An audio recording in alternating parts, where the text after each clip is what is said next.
Jean-Philippe Desrosiers, bonjour. Bonjour. Alors Christian Jacob, Philippe Vigier, mais aussi Bruno Retailleau et Françoise Zocchetto, les présidents des groupes Les Républicains et UDI à l'Assemblée nationale et au Sénat, estiment dans une tribune qui a été publiée hier que la séparation des pouvoirs a été malmenée dans la procédure qui vise François Fillon. Est-ce que c'est pour vous le cas ? Absolument pas. C'est absolument pas le cas parce que le principe de la séparation des pouvoirs est certes un principe constitutionnellement garanti par l'article 16 de la Déclaration des droits de l'homme de 1789. Il doit impérativement être respecté et il y a un certain nombre de dispositions de la Constitution qui effectivement veillent à la mise en œuvre de ce principe, notamment en protégeant les parlementaires face au pouvoir judiciaire. Mais il faut bien retenir que le principe de séparation des pouvoirs est en réalité injustement appelé parce que cela ne conduit pas à l'isolation des pouvoirs mais à un contrôle d'un pouvoir sur un autre pouvoir de façon régulée par le droit et le droit constitutionnel. Ainsi, cela n'interdit pas au pouvoir judiciaire d'enquêter sur des parlementaires. En revanche, l'article 26 de la Constitution pose le principe de l'immunité des parlementaires en interdisant que ces derniers soient mis en cause pour leur vote ou opinion émis dans le cadre de leurs fonctions et en interdisant, sauf autorisation expresse du bureau de l'Assemblée dont ils relèvent, d'être poursuivis, non pas d'être poursuivis, mais de faire l'objet de mesures privatives ou restrictives de liberté. Alors quand François Fillon dit cet après-midi, ça pose un problème institutionnel si la justice peut aller jusqu'à contrôler la nature du travail parlementaire. C'est faux ou c'est vrai ou est-ce qu'il joue sur les deux tableaux ? Je pense qu'il joue sur les deux tableaux et qu'il faut un petit peu nuancer et plus exactement clarifier. Effectivement, si la justice s'immisçait dans la nature du travail parlementaire, s'immisçait dans le monde politique pour savoir comment est-ce que les lois sont faites, si elles sont bonnes ou mauvaises, là, peut-être qu'il y aurait effectivement un problème. Et là, ce n'est pas le cas. Et là, ce n'est pas le cas précisément. Là, il s'agit de contrats de droit privé, car il faut bien rappeler que l'emploi d'un collaborateur parlementaire par un parlementaire, c'est un contrat de droit privé qui relève de la justice privée et enfin du juge judiciaire et notamment des prud'hommes lorsqu'il y a des conflits entre le collaborateur et son parlementaire. Et là, l'emploi je n'aime pas trop cette appellation présumé fictif, mais disons qu'il y a des indices qui laissent supposer qu'il y aurait un emploi fictif. Et donc la justice fait son travail et enquête pour savoir si c'est effectivement le cas, vérifie la véracité des faits et le juge sera peut-être saisi si le procureur de la République décide de transmettre le dossier. Alors que pensez-vous de la ligne de défense de François Fillon ? On se rappelle qu'au départ, il avait dit qu'il voulait que la justice traite son dossier le plus rapidement possible et maintenant, il la met en cause. Que pensez-vous de cette dramatisation aussi ? Il parle de crise de régime. Alors, je pense que François Fillon adopte une tactique assez classique de victimisation pour essayer de se placer justement en victime face au pouvoir judiciaire, aux journalistes qui l'accableraient, voire aux militants et aux politiques qui n'auraient qu'une envie, c'est de l'éliminer. Et donc, c'est une ligne de défense. Je ne suis pas son avocat et je n'ai pas véritablement à en juger. Maintenant, effectivement, on ne peut que souligner les contradictions entre sa ligne initiale qui était de dire à la justice, allez-y, faites votre travail, je n'ai rien à me reprocher, et puis maintenant qu'elle fait effectivement son travail, plaider pour une usurpation des compétences, une mise en cause, voire une crise de régime qui ne me semble absolument pas avoir lieu. Que ce soit malheureux qu'un candidat à l'élection présidentielle soit dans cette situation, certes, que ce soit une crise de régime, non, parce que il est pour l'instant toujours candidat à l'élection présidentielle, peut-être qu'il décidera de se retirer, peut-être qu'il ne pourra pas se présenter si jamais il est condamné d'ici là, mais pour cela, il faudrait que la justice soit extrêmement rapide, ce qui est peu probable. L'autre argumentaire des parlementaires justement qui volent au secours de François Fillon, c'est que tout cela part de la base d'un délit qui n'existe pas. Leur argument, c'est que le délit de détournement de fonds publics ne peut pas être appliqué à un parlementaire. Est-ce que c'est le cas ? Écoutez, là, mes connaissances en droit pénal sont limitées, mais je ne vois pas en quoi est-ce que le détournement de fonds publics ne pourrait pas être appliqué à un parlementaire, étant donné il n'exerce pas une mission de service public, mais plutôt une mission politique, législative. Oui, non, mais j'entends bien cela.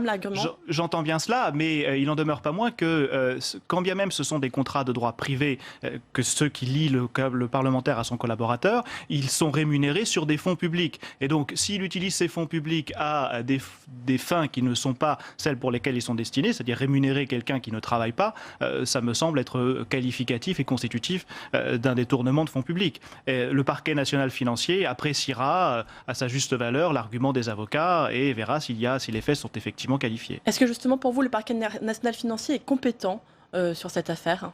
Je ne vois pas pourquoi est-ce qu'il ne le serait pas. Donc pour vous, à nouveau, la ligne de défense de François Fillon n'est pas valable sur ce sujet. Non, non, pour moi, elle ne me semble pas invalide. Enfin, la compétence du parquet financier, du parquet national financier me semble parfaitement se vérifier, puisque on rentre dans le cadre du champ d'un délit financier, à supposer qu'il soit établi. Encore une fois, je ne dis pas que c'est le cas, hein, mais je laisse la justice faire son travail, et justement, le parquet, pour engager les enquêtes, et le cas échéant, transmettre soit au tribunal correctionnel, soit à un juge d'instruction. Est-ce que pour l'instant, vous estimez que la justice fait bien son travail dans le cas de cette affaire? Justement, eh bien, les parlementaires demandent à la justice de ne pas s'aventurer sur le terrain de la politique et des médias. Est-ce que c'est ce qu'elle fait avec cette affaire Pénélope ? Écoutez, c'est quand même effectivement assez délicat de ne pas s'aventurer sur un terrain politique et médiatique dès lors que l'on enquête sur quelqu'un qui potentiellement a des chances d'être le prochain président de la République. Mais maintenant, que faut-il faire? Est-ce qu'il faut stopper le net toute investigation et dire on verra après le 7 mai ce qui se passera, au risque de voir élu quelqu'un qui a commis des faits qui sont pénalement répréhensibles, ou bien à l'inverse, faut-il poursuivre au risque effectivement d'interférer dans la campagne électorale. Chacun l'appréciera à sa juste valeur. Il n'y a pas de vérité qui soit établie. La justice fait son travail, la justice enquête.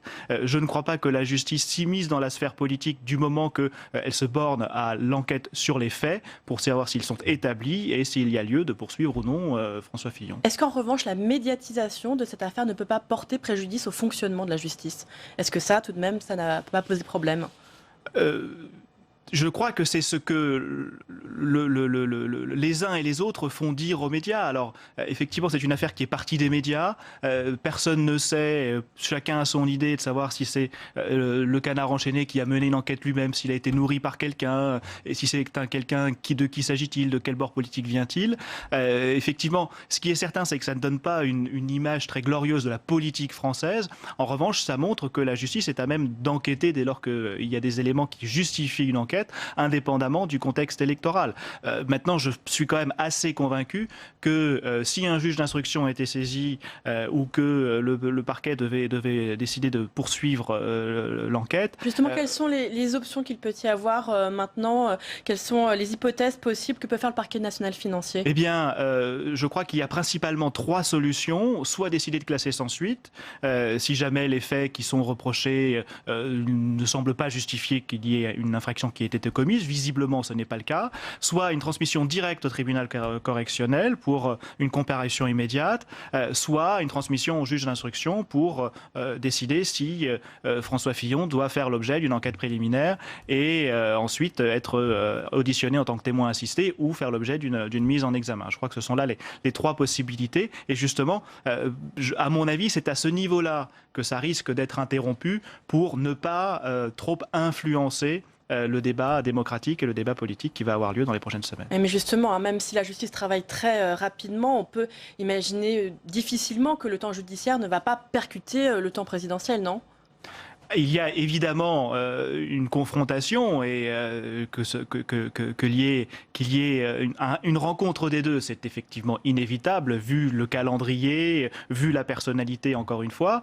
Mais je ne suis pas en mesure de vous répondre pour savoir si c'est bien ou si c'est mauvais, s'il faut continuer ou s'il ne faut pas continuer, parce que les 2 alternatives sont problématiques. Soit on arrête l'enquête et on risque d'élire quelqu'un qui est entre guillemets un repris de justice parce qu'il fait l'objet de poursuites pénales, voire il est condamné. Ou alors on poursuit et on risque de faire basculer la campagne présidentielle. Alors un petit peu de politique fiction, hein. Est-ce qu'on peut imaginer que François Fillon soit bien le candidat de la droite, c'est-à-dire que ses parrainages soient bien déposés, hein, je crois que c'est le 17 mars très exactement, et puis qu'il renonce en raison d'une mise en examen? Est-ce que cela pourrait constituer un empêchement au sens de l'article 7 de la Constitution? Alors, au sens de l'article 7, effectivement, il peut y avoir report de l'élection présidentielle si un des candidats est empêché. Et là, on n'a pas de jurisprudence, puisque cet article 7, dans ces dispositions-ci, n'a jamais eu à s'appliquer. Ce serait une première. Ce serait une première. Et donc, on ne sait pas très précisément de quoi il s'agit en termes d'empêchement. Si on s'en réfère à la langue française, une définition stricte de l'empêchement, ce serait une cause extérieure qui influence sur la décision d'une personne et qui l'empêche de faire faire ce qu'il avait décidé de faire. Si François Fillon est mis en examen, rien ne l'empêche d'être candidat. C'est un renoncement de lui-même. C'est lui-même qui le renonce, et dans ces cas-là, il n'y a pas empêchement au sens strict du terme. Maintenant, c'est à l'appréciation souveraine du Conseil constitutionnel qui peut effectivement décider que, en raison d'un intérêt supérieur de la République, un intérêt supérieur de la démocratie, son renoncement pour des causes pénales justifie effectivement un empêchement, qualifie un empêchement pour permettre au parti Les Républicains de présenter un autre candidat en remplacement. Merci beaucoup.